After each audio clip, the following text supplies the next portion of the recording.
Hi again. I'm adding on to last episode something that I wanted to say about my dad before he got transferred away from us. He made me a teepee or wigwam in my backyard. He actually had chopped down a tree that we had. I think it was a pear tree, so it was a skinny tree. And they just wanted it out of the way. It was kind of in the way in the yard. So chopped it down, and he made me a teepee with the branches and the skinny trunk. It was a young tree, and instead of course, the Indians use skins, he did paper, brown paper, and I remember he had me draw Indian symbols on it, and it was big enough to get inside with a couple friends and have a little powwow. It was cool, but it was just made out of paper, so it didn't last more than a couple days. But that was a good one of the few good memories I have with my dad.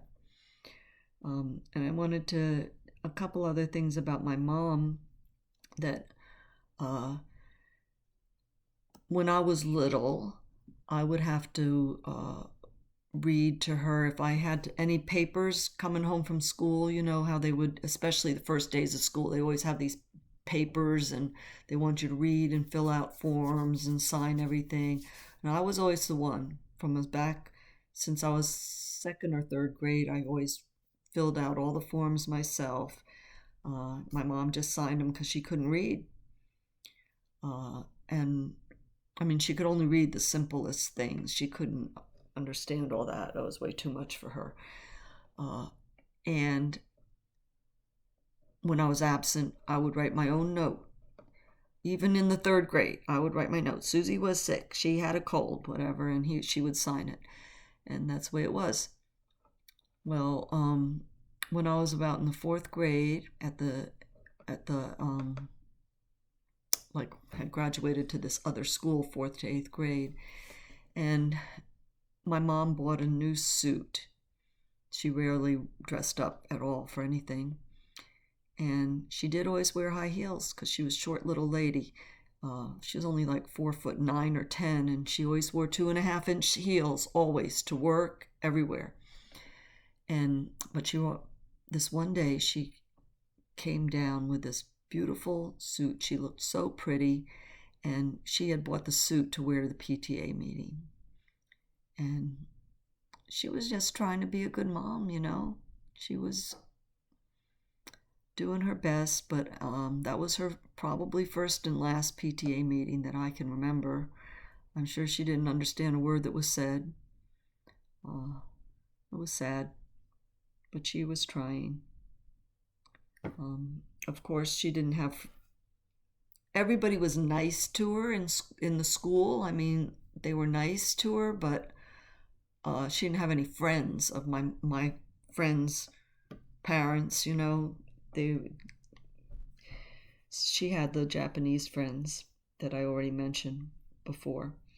But she worked in the sewing factory, and she happened to work with Frankie Valli's aunt. Frankie Valli from the Four Seasons, and he was hot. When I was 10 years old, Big Girls Don't Cry, first big hit for the Four Seasons.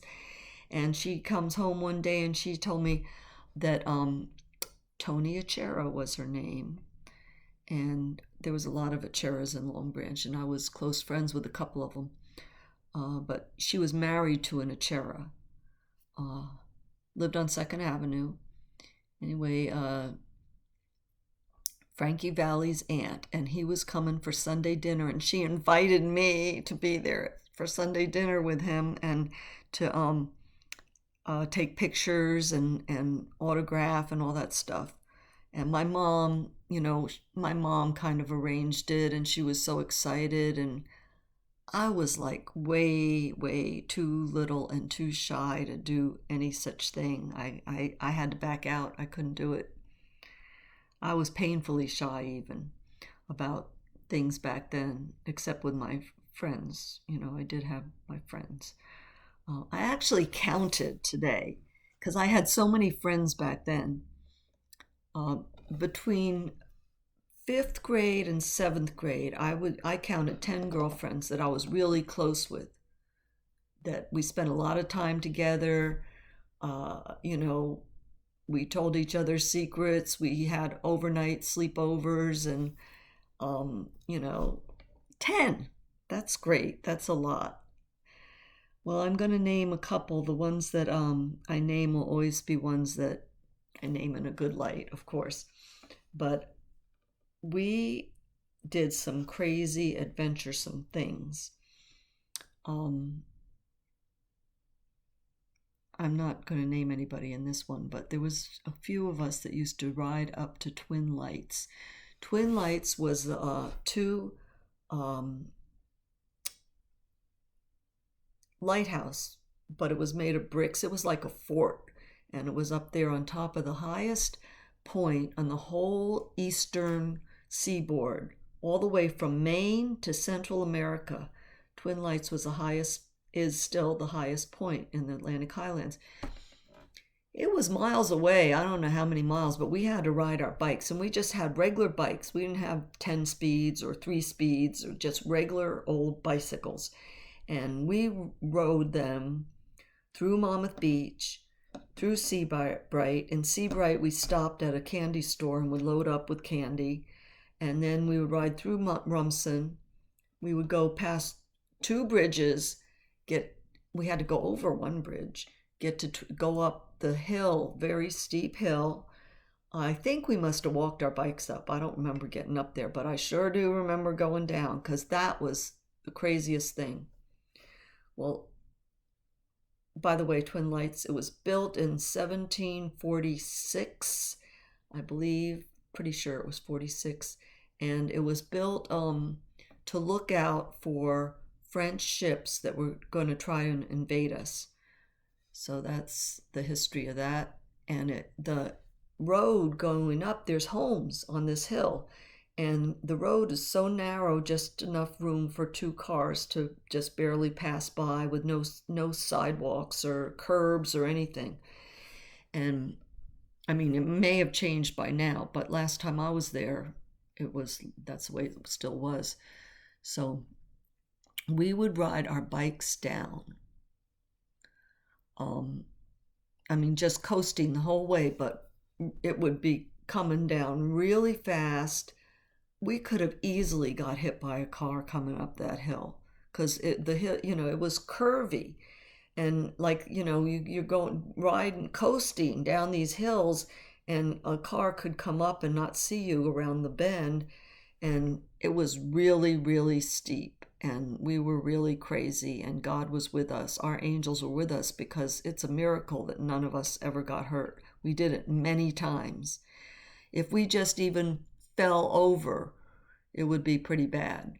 I mean, if we tried to get off the road, we would have fallen onto a driveway or something and probably rolled a little bit. Very steep. But one girl peed in her pants on the way down the first time. But we would coast down, and then we would come down at the bottom. There was a parking lot to a restaurant, and we would coast into the parking lot, where again we could have easily got hit by a car. Coast into the parking lot and have to ride around a little bit before we could actually brake. Crazy stuff.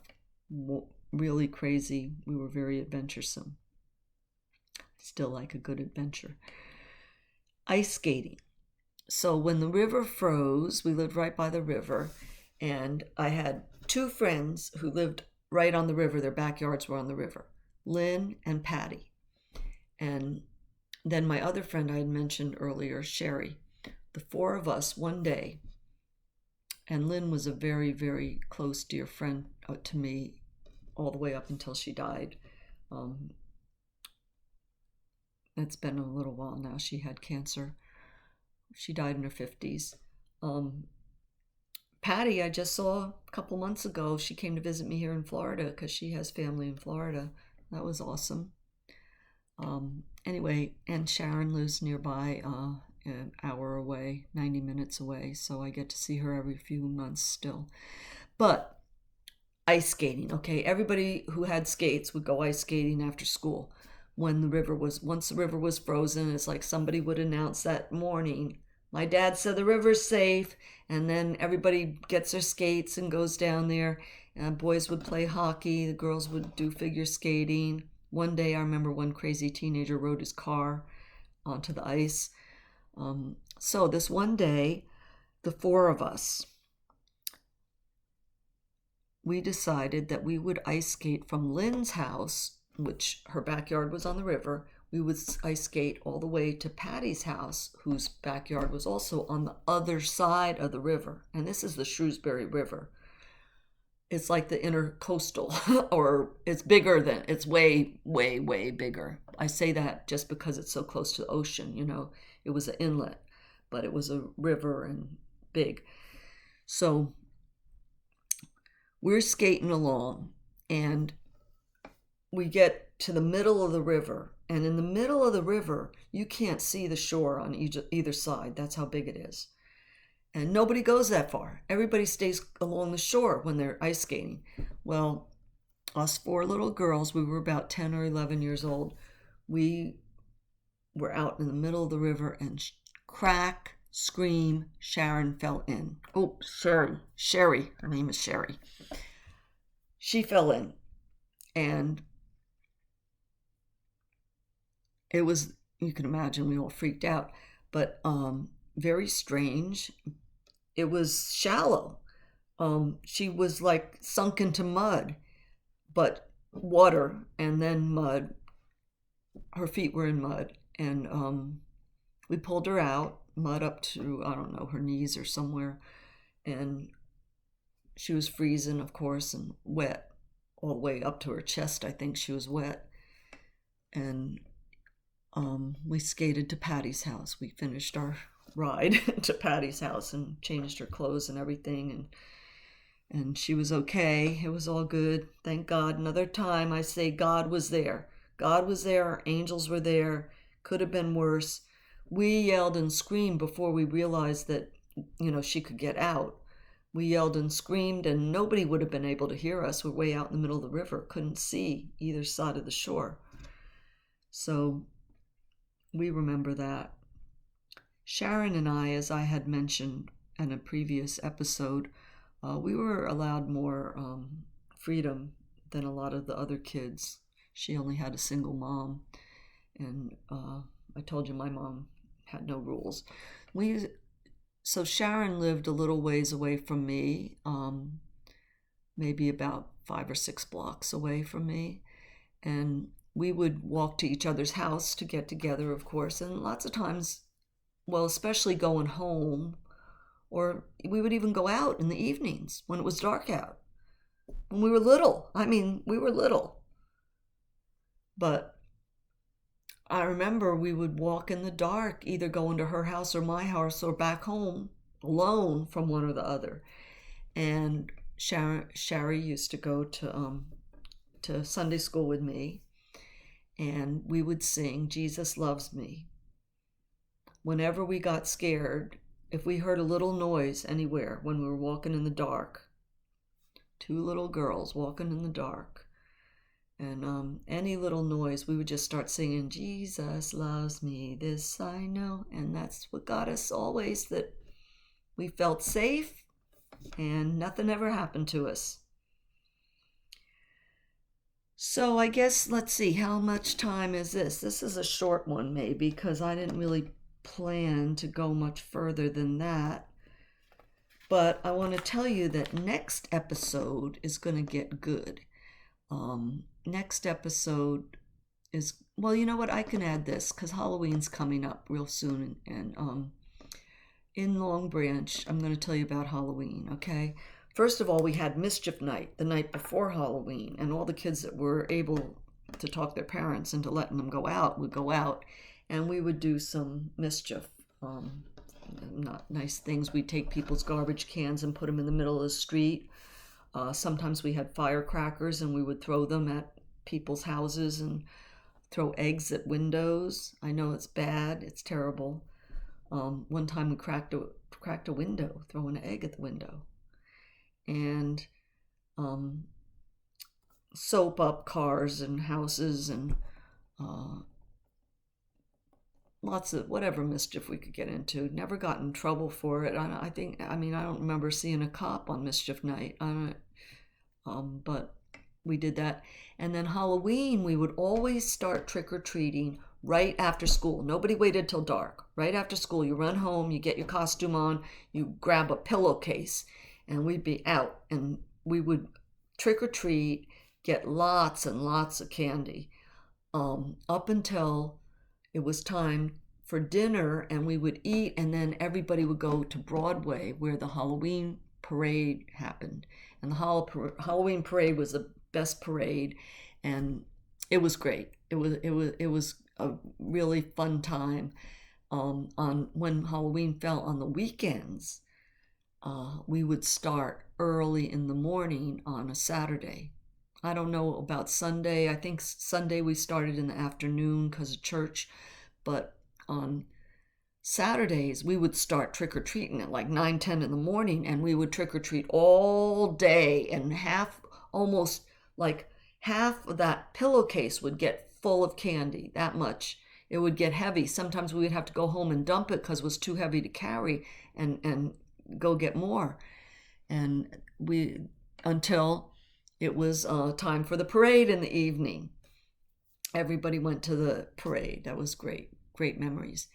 And then when we got older into junior high and high school age, they had dance after the parade, a separate one for junior high and one for high school.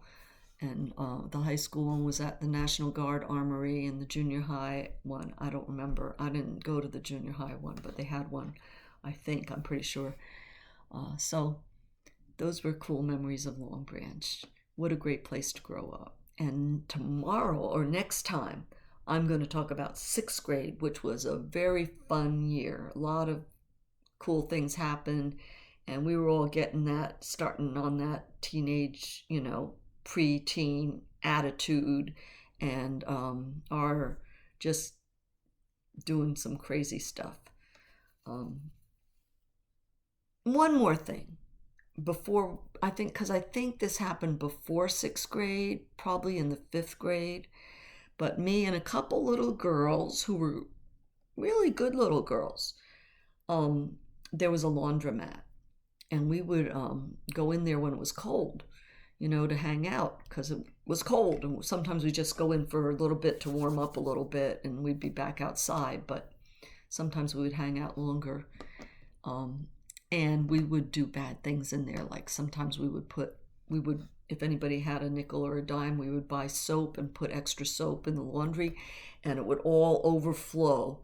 The kind of machines they were front-loading machines, and they had a thing on the top, a hole in the top, and the bubbles would come out and overflow all over, and we'd have suds fights. Well, that was when in the summer we would have the suds fights. In the winter, we would go in there to keep warm. So that was just a little thing. But then I'm going to tell you, because things did get worse when I was a little bit older, I got called down to the principal's office one time because there was some vandalism in the laundromat, and I was not part of that. But I got called down because I had been seen hanging out in the laundromat, and they thought that I was maybe part of that. Maybe I was there that night. But somebody pooped in one of the dryers. Or maybe it was dog poop they threw in the dryer, who knows, but that's what happened. And anyway, I was just mortified that they would even suspect that I would have anything to do with that. But that was a wake-up call for me. And like I say, I was a little bit older. I think I might have been like in the 7th grade even, or maybe 6th grade, I don't know. But that was a wake-up call that I don't want to, ever be associated with things happening like that, I mean, I did the soap bubbles. I didn't shit in the dryer or watch anybody do that. We did used to go in the dryer. We used to go in the dryers and spin each other around, but after that happened, no more. I stayed away. We also used to steal sodas because some of the boys could reach their hand right up the machine and pull out cans of soda. We used to have a milk machine also across the street where you could get a quart of milk for 35 cents. And same thing, some kids, not mine, but some kids, their parents would send them to go buy milk at the milk machine, and they would just stick their arm up and steal the milk and take the 35 cents and go buy themselves some candy. So that's the way we were getting. And we're going to get into more of that kind of age when things started turning a little bit bad. Next time. See you later.